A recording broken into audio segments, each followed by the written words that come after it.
The Awoken of the Reef. Pilgrimage. Zavala lowers his brow to the Ionian earth. It feels like the respectful thing to do. There's a big coiled ammonite fossil right under the thin topsoil though, and he knocks his forehead on it. The pain and the blowing sulphur dust make him sneeze. "Humbly I come," he says, almost laughing. "I speak to thee." Ikora said this was the place. Io, a world still half-born, connected as if by an untorn umbilical to the traveller. I wanted to say, thank you. He finds he's looking up at Jupiter.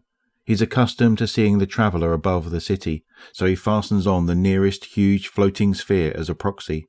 He forces his eyes down to the soil again. Thank you for what you did to Gaul. Ikora tells him if you listen with the right ears, you can hear the traveller's last conversation with Io, as if the matter of terraforming an entire moon with Earth-like gravity and a biosphere is only a matter of rhetoric and instruction. Well, isn't that the challenge in the end? Not just assembling the power to do something, but convincing people to do it. No, not even that. Not convincing or coercing. Traveller knows he is tempted sometimes, but teaching them how to think as you think, how to value what you value, even giving them the ethics required to understand your valuation, so that you can trust them to make the choices you would, even when you're not around to father them. Zavala wishes he were half as good a teacher as he is a Titan. Then maybe he could allow himself to relax a little and let others take care of things.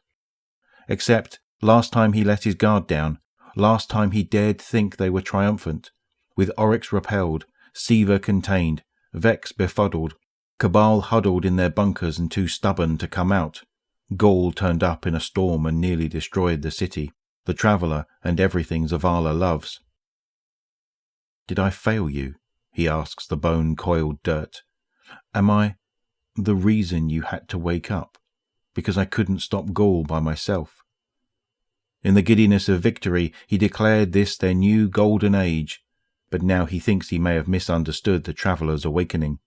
He has always, he hopes, been a brave man, but he is almost too afraid to ask this next question.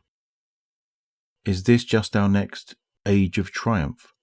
Is something worse on the way? The bruise where he head-butted the fossil throbs. History, Zavala once told someone, is a question of armour. How much can you survive and keep on living? More than this, more than what's hit them so far. But how much more? And if the next escalation is a consequence of the traveller's awakening, will it be Zavala's fault?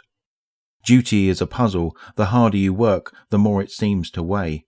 That reminds Zavala of Basho, his favourite poet, and of the hot spring Basho once visited to see the murder stone, which killed birds and insects that came too near. He has a horrible idea of the traveller as that stone, surrounded by buzzing flies, all shaped like ghosts. You're doing it again, his ghost warns him. I know that expression. I know, Zavala says. I just worry.